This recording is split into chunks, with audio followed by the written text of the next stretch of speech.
Monique Johnson had always been a simple black woman with a warm smile and a quiet strength, qualities that were so often overlooked by a world enamored with glitter and ostentation. That day, as she stepped through the imposing glass doors of the renowned Jade Pavilion, nestled in Manhattan's most elite shopping district, she carried not only her modest belongings but also the weight of a day already marred by humiliation. Just hours earlier, she had been viciously insulted and ridiculed at an upscale Jade boutique simply for appearing too plain, a plainness that those snobbish employees deemed unworthy of even a glance. The manager, with his sneering countenance, had dismissed her with a curt command to leave while a gaggle of wealthy socialites cackled in her wake. The sting of that treatment had left her bruised in spirit, yet Monique persevered because she had a singular mission that mattered more than their shallow judgments: to find the perfect birthday gift for her beloved Grandpa Jackson. Before diving deeper into the story, I'd love to hear your thoughts. Let me know where you're watching from, and if stories like these touch your heart, please share your thoughts in the comment section and consider subscribing to my channel.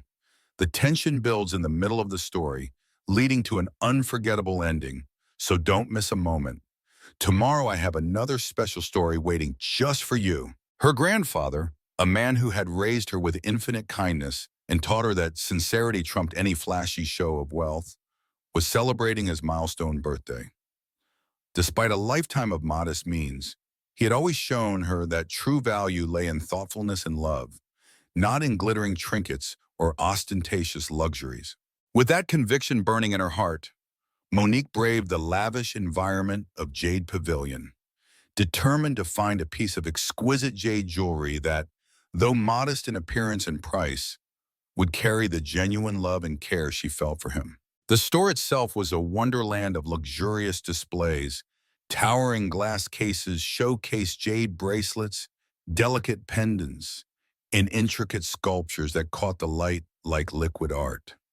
The soft, exotic scent of incense mingled with the crisp atmosphere of marble floors and polished metal accents, creating an ambiance that contrasted sharply with Monique's well-worn light blue blouse, faded jeans, and tired flats. Despite the ostentatious surroundings and the formal attire of the well-to-do sales staff, Monique's natural radiance, an inner light nurtured by years of perseverance, remained unmistakable even among the glittering displays. Almost immediately upon her entrance, a sharply dressed man in a fitted vest approached her with a smile that reeked of condescension.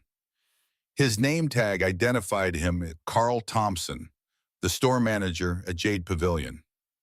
"Hello, may I help you?" he asked, his tone frosty beneath his overly cordial exterior. Monique, with calm determination, replied, "I'm looking for a jade bracelet, perhaps something carved with prayer beads. My Grandpa Jackson's birthday is coming up, and I'd like to get him something meaningful." Her voice was soft yet resolute, a quiet assertion of her purpose that contrasted with the haughty manner in which Carl's eyes scrutinized her modest attire. With theatrical flair, Carl led her through rows upon rows of glittering display cases under bright, sterile lights. As they passed by intricate jade pendants, delicate Buddha statuettes, and lavishly carved jewelry, Monique couldn't help but absorb every detail, each piece telling a story of ancient craftsmanship that spoke to a time when art and authenticity were valued above mere money. Finally, they reached a prominent glass case near the center of the store. Carl, fumbling with a set of keys as though performing a stage trick, unlocked the case with a flourish and presented 3 sets of gleaming jade prayer beads. "These are brand new, fresh from overseas," he announced with pride. Craftsmanship of imperial quality, each piece displaying the translucent allure of true jade. "They're perfect for such an auspicious occasion." Monique listened politely as Carl rattled off technical phrases like imperial quality and ice jade. Every word was designed to impress, yet much of it evoked a world that felt both distant and dismissive of her simple, heartfelt intentions. Just as the discussion reached its peak of ostentatious detailing, Carl dropped the bombshell. They're priced at $100 or $200,000 apiece. Monique's stomach churned as she blinked in disbelief. She had expected high prices at Jade Pavilion, but the reality of that range left her reeling. Her face grew warm with a mix of shock and embarrassment. How could she possibly afford even a fraction of such an extravagant sum? Sensing her dismay, Carl's expression turned faint sympathetic. I see. Perhaps something a bit more accessible would suit you better. Let's have a look at another shelf. With measured gestures, he carefully returned the prayer beads to their locked case and beckoned her to follow him through a quieter corridor of the store. The lighting here was dimmer, and the jade pieces on display, while still undeniably beautiful, lacked the refined polish of those in the main hall. These pieces use a slightly less perfect jade, Carl explained. We generally sell them in the $70,000 to $80,000 range, but I can offer you a special discount. Let's say $60,000 if you choose one right now. $60,000. The very thought made Monique's heart sink. She had spent years scrimping and saving just enough to cover everyday expenses and the occasional small treat for her family. Dropping $60,000 on a gift, even for someone as dear as her grandfather, was simply out of the question. Swallowing her pride, she softly murmured, I'm sorry, that's still above my reach. Do you have anything perhaps under 15,000?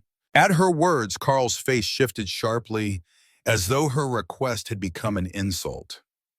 He repeated in a clipped tone that dripped with derision, $15,000? The corners of his mouth twitched in a manner that betrayed his simmering irritation. We do keep a few lower-end products, but they're hardly worthy as a grand birthday present. Don't you think? After all, for your Grandpa Jackson's milestone, you wouldn't wish to embarrass him with something of insignificant value, would you? Monique's heart squeezed painfully at his insinuation, but she remained gentle in her reply. I don't believe that sincerity is ever embarrassing. I only have so much to spend, and I'm trying my best.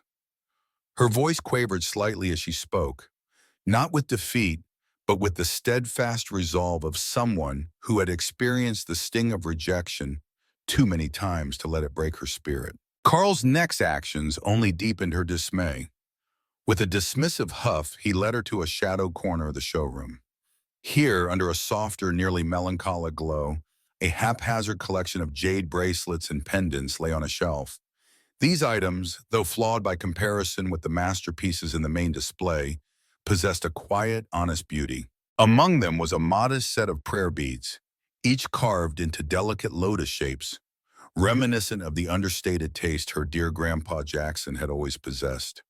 Monique knelt to inspect the piece closely, her fingers tracing the intricate carvings as if to confirm that the beauty before her was real and unpretentious, a mirror of her own unadorned sincerity.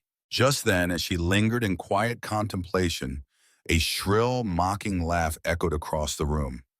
Ha! Some people really overestimate themselves, the voice sneered.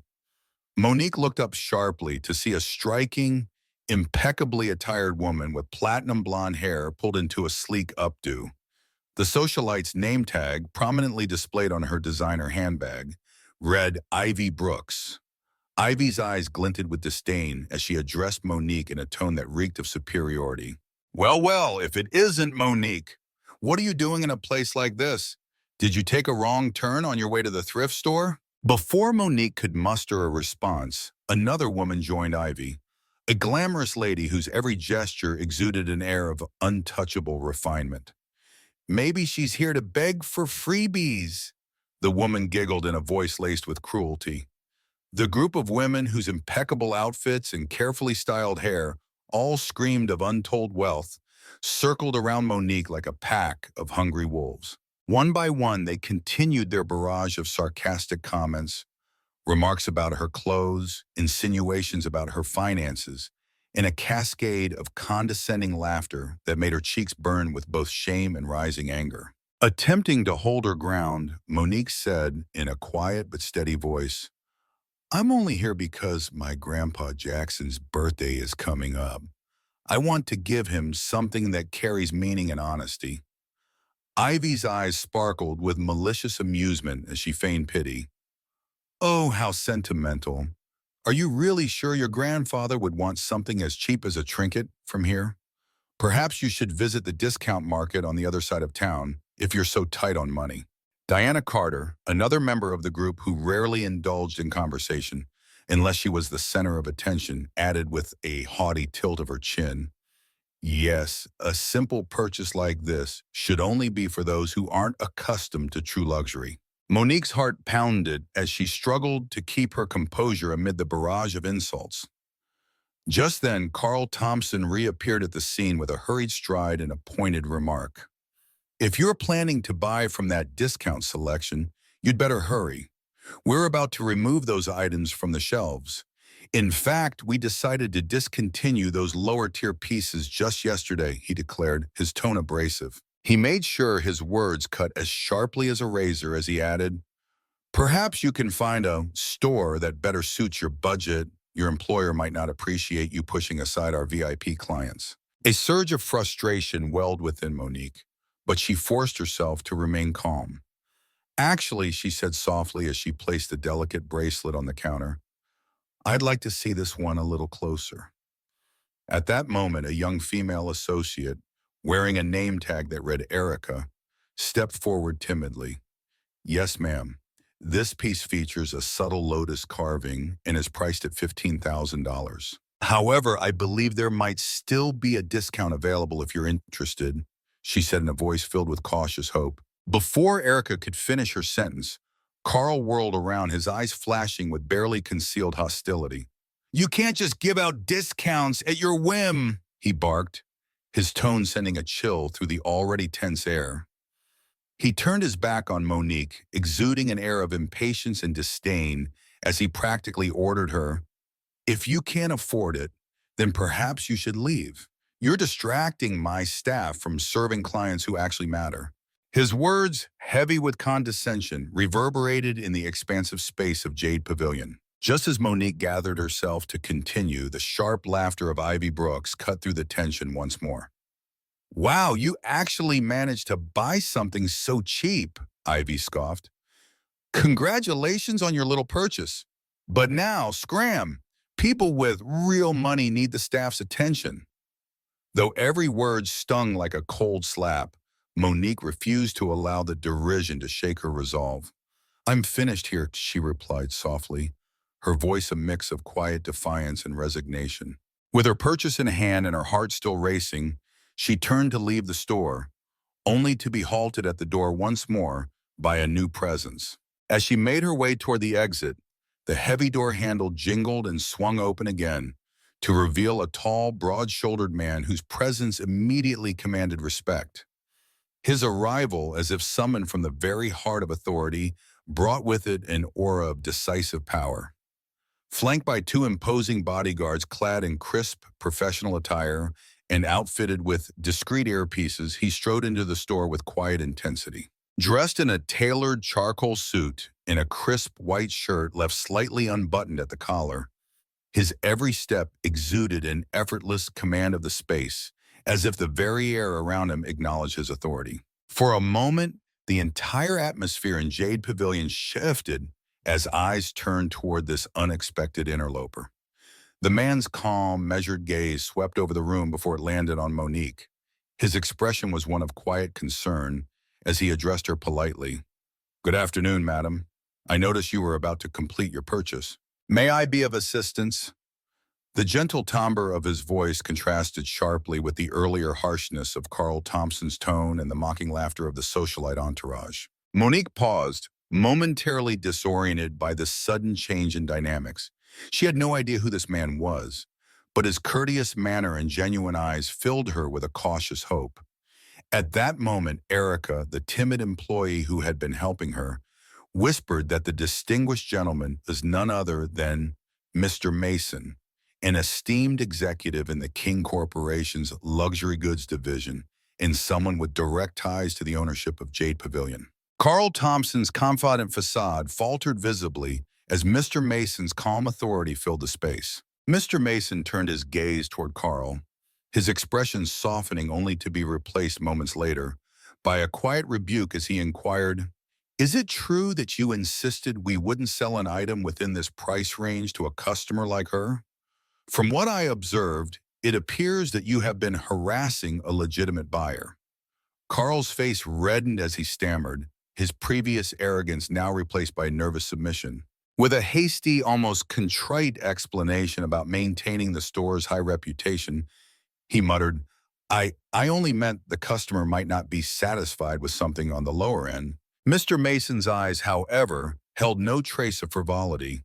Turning his full attention back to Monique, he spoke with measured clarity. "Madam, we have plenty of items that might suit your needs. Please allow me to handle your transaction personally. Your business is as important as that of any client who walks through these doors." Monique, still clutching the modest bracelet in her hand, a piece that resonated with the same humility and grace that had been the hallmark of her life, found herself at a crossroads. She hesitated for only a fleeting moment before softly replying, "That would be most appreciated, sir. I truly like this piece." The change in tone was palpable. Carl, now under Mr. Mason's directive, begrudgingly resumed his role at the register.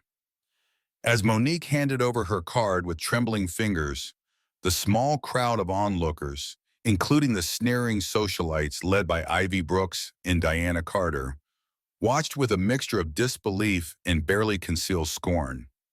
Even as Carl tapped away at the register, his earlier derision lingered in his every gesture. For what seemed like an eternity, a protracted moment in which Monique's heart pounded in anxious hope, the machine whirred and clacked as though reluctant to acknowledge the transaction. Finally, the receipt printed with a soft hiss, and Monique exhaled in relief. Clutching the bag containing the humble jade bracelet that symbolized so much more than its monetary value, she prepared to leave the store. However, as she approached the glass doors, another burst of mocking laughter, unmistakably led by Ivy Brooks, rang out. "Oh my, you really did it," Ivy jeered again. "You bought something so cheap. It's almost embarrassing for someone like you." The words stung anew, yet Monique maintained a serene exterior. Rather than engage further, she simply murmured, "I'm finished here," and moved to exit. Her steps were quiet but resolute, a quiet testament to a spirit that refused to be diminished by the ridicule of those who valued only superficial wealth. Just as she reached the threshold, the door swung open once more, and from the corridor stepped a man whose mere presence silenced the room. Tall and powerfully built, he exuded an understated authority that contrasted with the earlier absurdities. With smooth, deliberate steps, the man, accompanied by a pair of discreet yet undeniably vigilant bodyguards, entered the showroom. His tailored suit, crisply pressed and impeccably cut, suggested a man of exceptional taste and commanding influence. His eyes, dark and perceptive, briefly met those of the remaining onlookers before fixing on Monique. Without fanfare or unnecessary flourish, he strode purposefully toward her. This man introduced himself simply as Mr. Mason, though his earlier intervention had already made clear his connection to the luxury conglomerate that owned Jade Pavilion. His voice, calm and resolute, conveyed a sense of fairness and dignity. "Madam," he began, "please allow me to see this transaction through to completion. I assure you that at our establishment, every customer is treated with the utmost respect, regardless of their financial means." Carl Thompson, now visibly abashed and shrinking under Mr. Mason's quiet authority, begrudgingly complied. The scene unfolded with a sense of cinematic finality, one in which the dignity of a simple black woman, Monique Johnson, was vindicated by the arrival of a man who valued integrity over condescension. As the final details of the sale were wrapped up, Mr. Mason's steady gaze offered Monique a small, encouraging smile. "Your purchase stands as a testament not only to the beauty of the craftsmanship, but also to the values you hold dear," he said quietly. "Let it be a symbol of love, sincerity, and resilience. May it remind your grandfather of the honor and care you have always brought into his life." In that moment, amidst the hushed whispers of a crowd that had witnessed both cruelty and redemption, Monique felt a surge of unspoken pride.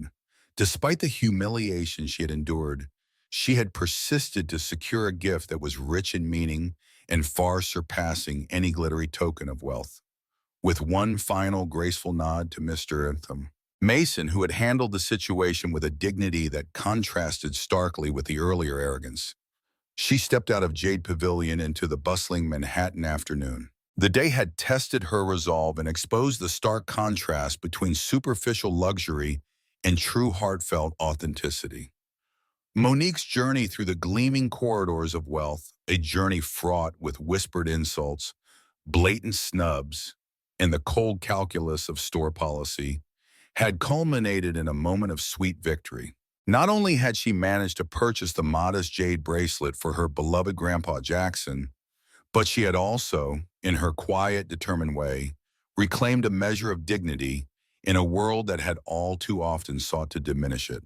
Outside, the city pulsed with vibrant life. The brisk sounds of passing traffic, the murmurs of busy pedestrians, and the distant strains of street music merged into a soundtrack that celebrated both struggle and triumph. As Monique made her way along the crowded sidewalks of Manhattan, her every step resonated with a newfound confidence. The weight of past indignities had been lifted, replaced by a quiet assurance that no amount of arrogance or wealth could ever truly measure the worth of sincerity and kindness. Later that afternoon, as she sat quietly in a modest cafe by the park reflecting on the day's experiences, Monique allowed herself a moment of introspection. The gentle hum of conversation around her, punctuated by the clink of coffee cups and soft jazz playing in the background, provided the perfect counterpoint to her racing thoughts. Here, in this small refuge from the storm of luxury and its attendant cruelties, she realized that she had not only secured a gift for her grandfather, but had also sent a silent message to all those who belittled her worth. In the quiet murmur of the cafe, she recalled the hurtful sneers of Ivy Brooks and Diana Carter, their arrogance, their casual dismissal of her presence, and their unyielding belief that true class was measured solely by one's bank balance. But as she sipped her warm coffee and listened to the soft laughter of nearby patrons, Monique thought back to Mr. Mason's firm yet compassionate intervention. His words had been more than a means to an end in the transaction. They had reaffirmed that integrity and respect were values that transcended the superficial trappings of wealth. They were the very qualities her grandfather had instilled in her from a young age. That evening, as twilight softened the contours of the city skyline, Monique returned to her small apartment. Despite the day's setbacks and the sting of ridicule, she felt buoyed by an inner strength that had carried her through every ordeal. Settling into the comfort of her well-worn sofa, she unfolded the delicate jade bracelet and held it up to the fading light. Each tiny detail of the lotus carving seemed to whisper stories of resilience, of beauty crafted over centuries, and of the silent dignity inherent in every honest creation. In that intimate moment of reflection, she resolved that no matter how many times the world tried to impose its shallow values upon her, she would always cherish what was truly priceless: heart, honesty, and the simple grace of being true to oneself. As the minutes slipped by and the evening deepened into night, Monique's thoughts wandered to the promise of tomorrow, a day when she might share the story of triumph and quiet defiance with others who had been made to feel small by a society obsessed with appearances. She imagined a future where her journey through the glittering yet unyielding corridors of Jade Pavilion would serve as a reminder that every act of courage, no matter how modest, could inspire dignity in those who needed it most. In the stillness of that night, when the chaos of the day softened into gentle memories, Monique found herself smiling at the thought of her beloved Grandpa Jackson. She knew that when the time came for him to receive his birthday gift, he would see not just a piece of art, but the very essence of her love, a love that shone brighter than any diamond and was as enduring as the ancient jade itself. In that realization lay the true victory over the day's earlier indignities, a victory that no amount of wealth or condescension could ever diminish. Her thoughts were interrupted by a subtle knock on the door. A reminder that despite the bittersweet memories of the day, life continued with its own quiet rhythm. The knock was a signal that tomorrow would bring new challenges and, with them, new opportunities to affirm the values that defined her. With a final glance at the fashion, Monique carefully placed it in a small velvet box, its humble beauty now a treasure of priceless sentiment, and prepared to face the future with renewed purpose and unwavering grace. As the city outside continued its endless dance of lights and sounds, Monique Johnson reflected on how profoundly a simple act, choosing to remain true to one's values, could transform an ordinary day into a powerful testimony of character. In that moment, every slight, every dismissive remark, and every condescending smile faded into the background, eclipsed by the radiant truth that sincerity and love are worth far more than the glitter of material wealth. And so, beneath the glow of Manhattan streetlights and the promise of a new dawn, Monique quietly vowed to keep sharing her story, a story that had begun with rejection and humiliation, but ultimately blossomed into a triumph of dignity, resilience, and the quiet strength of a simple Black woman who knew her worth. With the night as her witness and her spirit as her guide, she understood that every challenge faced with courage and kindness would forever echo as an anthem of true beauty, a beauty that no amount of arrogance or superficial luxury could ever erase. For anyone who has ever felt diminished by a world that values glitter over grace, let Monique's journey remind you, authenticity matters far more than opulence. In a society increasingly driven by flash and pretense, it is the unadorned sincerity of our hearts that creates the most lasting legacy. And while the voices of scorn may never completely vanish, their echoes will always be silenced by the overwhelming truth of integrity and the undeniable power of compassion. At the end of that long, transformative day, as Monique finally closed her eyes with a heart lighter and firmer than before, she whispered to herself a quiet, unyielding promise. No matter what the world says, I am enough, and my love is enough. And with that vow, she stepped into the unknown future with strength, purpose, and an everlasting glow that would one day become a beacon of hope for all those brave enough to remain true to themselves. So if you found solace or inspiration in this journey, a journey filled with moments of pain and triumph, with cruelty softened by grace, and with luxury overshadowed by authenticity, remember that every small act of courage lights the way for those who follow. Share the story, let it be heard, and know that in each heartfelt step you take, you honor the spirit of every simple soul who dares to rise above the glare of superficial wealth. Thank you for taking the time to listen to this tale. May it inspire you to seek beauty in the everyday, to find strength in your struggles, and to always value sincerity over show. And as you move forward in your own life, let the gentle power of truth guide you, just as it did for Monique Johnson, a simple Black woman whose quiet resilience spoke louder than the loudest halls of wealth ever could.